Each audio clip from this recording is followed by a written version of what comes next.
வேற யாருக்கு டவுட் இருக்குதா?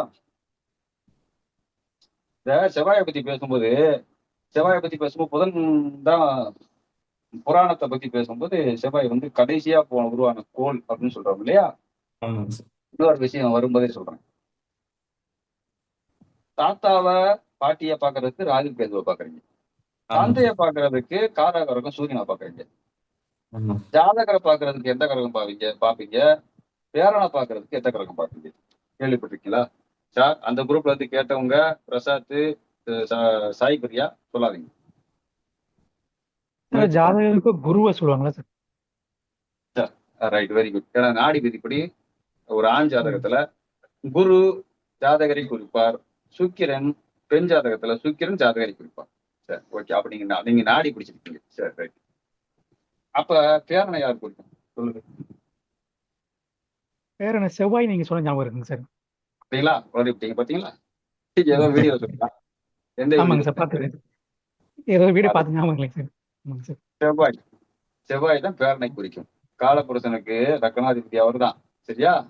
லக்னாதிபதி ஆமாங்க அவர் சார். தான். கடைசியா உருவான கோளுங்கிறத ஞாபகம் வச்சுக்கோங்க. அவர் தான் கடைசியா தான் அந்த பேரனை உருவாப்பார். இல்ல தாத்தா வந்து அப்ப வந்து அப்புறம் தானே நயம் பேரன் வர முடியும் இல்லையா? அப்ப செவ்வாய் பேரனை குறிக்கக்கூடிய கரகம். சகோதரன் குறிக்கக்கூடிய கரகம் செவ்வாய் தான். இருந்தாலும் பேரனுக்கு கரகமும் செவ்வாய் தான். புரிஞ்சுக்கணும். ஓகே.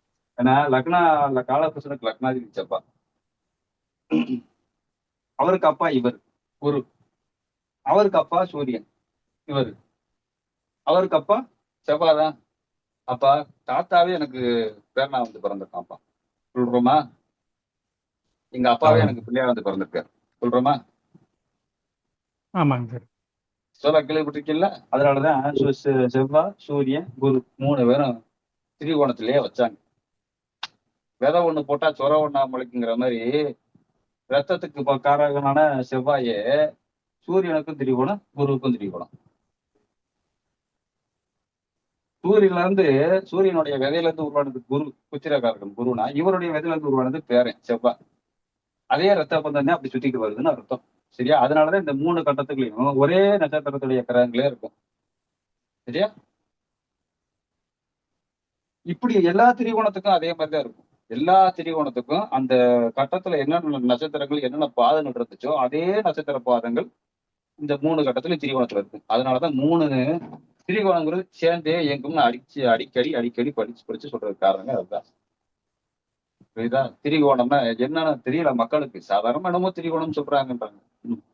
திரிகோணம் மோஸ்ட் பவர்ஃபுல்லா என்ன சொல்றது, இணைப்புல இருக்குன்னு அர்த்தம். விதை ஒண்ணு போட்டா சுரவம் முளைக்கும். சுரவனா முளைக்கும். பிள்ளைதானே வான் புள்ள ஒன்னே மாதிரி தானே இருப்பேன். பேச்சுவாக்கில் நடைமுறையில பேசுறோம்ல, அந்த மாதிரி கணக்குலாம். தாயை போல பிள்ளை நூலை போல சேலம் சொல்றோம்ல, கேள்விப்பட்டிருக்கீங்களா பழமொழியெல்லாம்? ஆமாங்க சார். அம்மா ஒழுக்கமானவர்களாக இருந்தா பெண்ணும் ஒழுக்கமாக வளரும். அம்மா தப்பான பாதையில போனா பெண்ணும் அதே மாதிரி தடம் மாதிரி போவாள். இதுதான் நூலை போல செயல்னு சொல்றது. தாயை போல பிள்ளை நூலை போல செயல். அப்பன் குடிகாரனா மகனும் குடிகாரனா. அப்பன் தவறான பெண்கள் செவ்வாய் வச்சா மகன் அதே மாதிரி போவான். ஏன்னா ஒவ்வொரு குழந்தைகளுக்கும் தன்னுடைய தாய் தந்தை தான் முதல் குரு இல்லையா? உண்மைதானே? அது பிறகு அவங்க போய் ஆமாங்க. ஸ்கூல்ல சேர்ந்து படிச்சு வாத்தியார்ட்ட படிச்சு காலேஜ் படிக்கிறதெல்லாம் அப்புறம். ஒவ்வொரு குழந்தைகளுக்கும் தன்னுடைய தாய் தந்தை தான் முதல் குரு. 5 வயசு வரைக்கும் குழந்தைய அடிச்சு வளர்க்கலனா அந்த குழந்தை சரியா வளராது. சரி பண்ணி வளர்த்தரணும். 3 வயசு வரைக்கும் செல்லம் கொடுக்க வேண்டியதான். 4 வயசுல இருக்கும் போதே அடிச்சு சரி பண்ணி வளர்த்தரணும். ஒழுங்கா போகணும், ஒழுங்கா வந்து காலை கடன்களை முடிக்கணும், கிளம்பணும், ஸ்கூலுக்கு போகணும், ஒழுங்கா எழுதணும், படிக்கணும். ஆரம்பத்துல இருந்தே வளைக்கணும். 5 வளையாதது 60 வளையாது.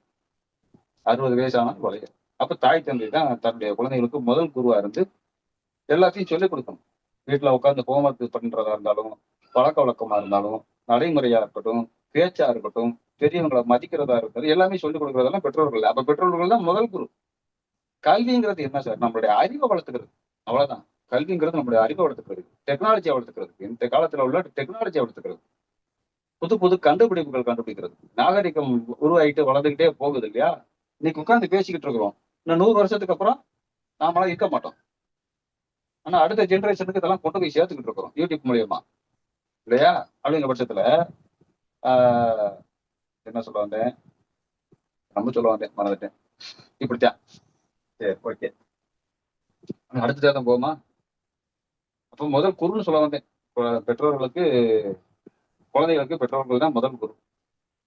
அப்ப செவ்வாய், குரு, சூரியன் அவங்க எல்லா பேரும் ஏன் வந்து காலபுருஷனுக்கு 1, 5, 9 வச்சு திரிகோணம்ங்கிறது ஏன் ஒண்ணா வச்சு 3மே நெருப்பு ராசி, நான் நெருப்பு ராசி, ஒரே குணம், ஒரே தன்மை அப்படிங்கிறதெல்லாம் வச்சாங்க அப்படின்னு புரிஞ்சுக்கணும். இதேதான் ரிஷபம். ரிஷபத்தை வச்சுக்கிட்டா ரிஷபத்துக்கு திரிகோணம் புதன், அதுக்கு திரிகோணம் சனி.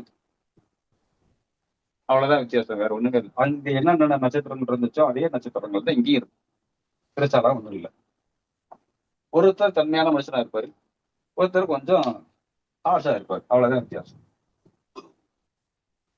அந்த தன்மையானதுங்கிறது தர்ம திரிகோணத்துல வரும். சரியா? சுயநலத்தோட இருக்கிறவங்களுக்கு அர்த்த திரிகோணத்துல வரும். ஒழுக்கம் இல்லாதவங்களுக்கு காம திரிகோணமா வரும்.